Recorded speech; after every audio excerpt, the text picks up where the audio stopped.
আল্লাহ আমাদের বানিয়েছেন, পৃথিবীতে পাঠিয়েছেন, এখানে আমাদের প্রয়োজনটা কি, আমাদের এই অস্তিত্বের উদ্দেশ্যটা কি?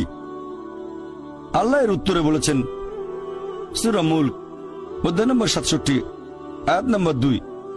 আল্লাহ বলেছেন আল্লাযী খালাকাল মাউতা ওয়াল হায়াতা, যে আল্লাহ সৃষ্টি করেছেন মৃত্যু ও জীবন পরীক্ষার জন্য। কে তোমাদের মধ্যে কর্মে উত্তম?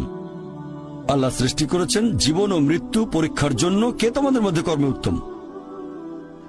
আল্লাহ পবিত্র কোরআনে বলেছেন সূরা আলে ইমরান অধ্যায় নম্বর 3 আয়াত 185।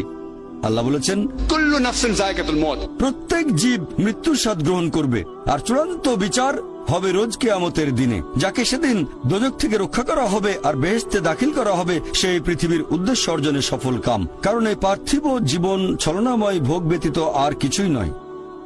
তার মানে এই পৃথিবীতে আমাদের ইহকাল, এটা পরকালের জন্য একটা পরীক্ষা। যদি আল্লাহ সুবহানাহু ওয়া তাআলার আদেশগুলো মেনে চলেন, তাহলে পরকালের জীবনে বেহেশতে যেতে পারবেন, আর আদেশগুলো না মানলে বেহেশতে যেতে পারবেন না, দোজখে যাবেন। তাহলে এই জীবন আমাদের অস্তিত্বের পেছনের উদ্দেশ্য। আল্লাহ বলছেন পরকালের জন্য পরীক্ষা। আর আল্লাহ পবিত্র কোরআনে বলেছেন সূরা আনকাবুত অধ্যায় নম্বর 29 আয়াত নম্বর 2 যে তোমরা কি মনে করো আমরা ঈমান এনেছি এটা বললেই তোমাদের ছেড়ে দেওয়া হবে? তোমাদের অবশ্যই পরীক্ষা নেব। যদি শুধু মুখে বলেন আল্লাহকে বিশ্বাস করি, আমি একজন মুসলিম, আমি একজন মুমিন, এটা বললেই আল্লাহ ছেড়ে দেবেন? এখানেই পরীক্ষা শেষ? আল্লাহ বলছেন তোমরা জানো না আমি পরীক্ষা করব? শুধু বললেন আমি একজন মুসলিম, শুধু মুখে বললেন আমি বিশ্বাসী, মুখে বললেন আমি আল্লাহর কাছে নিজের ইচ্ছাকে সমর্পণ করি, তাহলে আপনাকে ছেড়ে দেওয়া হবে না। আল্লাহ অবশ্যই পরীক্ষা করবেন।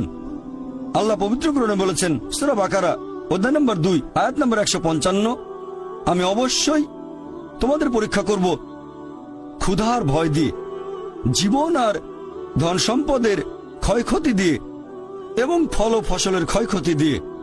আর শুভ সংবাদ দাও তাদের যারা ধৈর্যশীল। আল্লাহ সবাইকে পরীক্ষা করবেন ভয় দিয়ে, ক্ষুধা দিয়ে, জীবন আর ধন সম্পদের ক্ষয়ক্ষতি দিয়ে, ফল ফসলের ক্ষয়ক্ষতি দিয়ে। আল্লাহ অবশ্যই পরীক্ষা করবেন।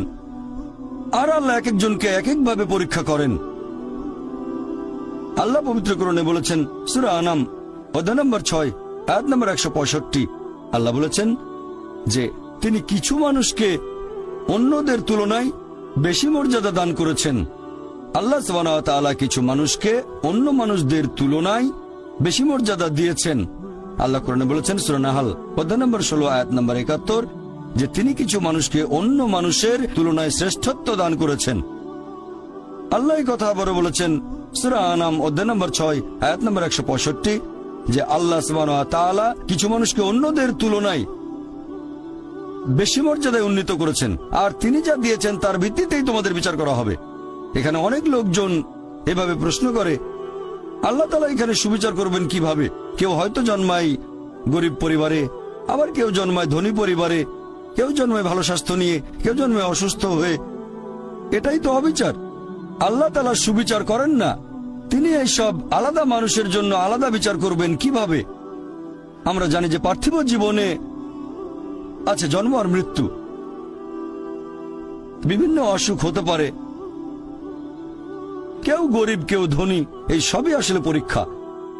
আর আল্লাহ পবিত্র কোরআনে বলেছেন সূরা আনফাল অধ্যায় নম্বর 8 আয়াত নম্বর 28 আল্লাহ বলেছেন যে অবশ্যই তোমাদের ধন সম্পদ আর সন্তান সন্ততি এগুলো তোমাদের জন্য পরীক্ষা। এরপর সূরা মুনাফিকুন অধ্যায় নম্বর 63 আয়াত নম্বর 9 যে তোমাদের সম্পদ আর সন্তান সন্ততি যেন তোমাদেরকে আল্লাহ তাআলার স্মরণে উদাসীন না করে। আল্লাহ তাআলা এক একজন মানুষকে এক একভাবে পরীক্ষা করেন।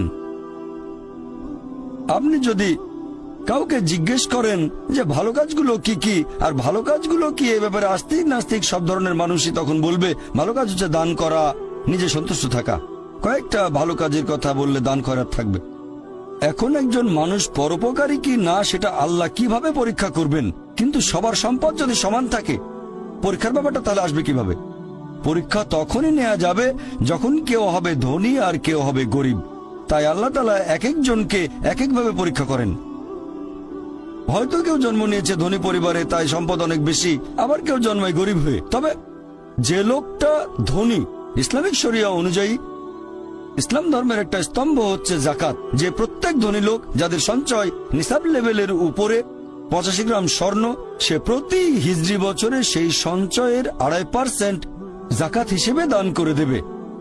সেই লোক হতে পারে লাখপতি, হতে পারে কোটিপতি। যদি সে ঠিকমতো জাকাত দেয় তাহলে সে পাবে 5 নম্বর। হয়তো সে পুরো জাকাত দিল না, সামান্য কিছু অংশ দান করলো, যা দেওয়ার কথা তার 20% দিল, যেটা দেওয়া উচিত তার সামান্য অংশ দিল, তাহলে সে ফেল করবে। আবার কেউ হয়তো জাকাতই দেবে না, একেবারে শূন্য। আর গরিব লোককে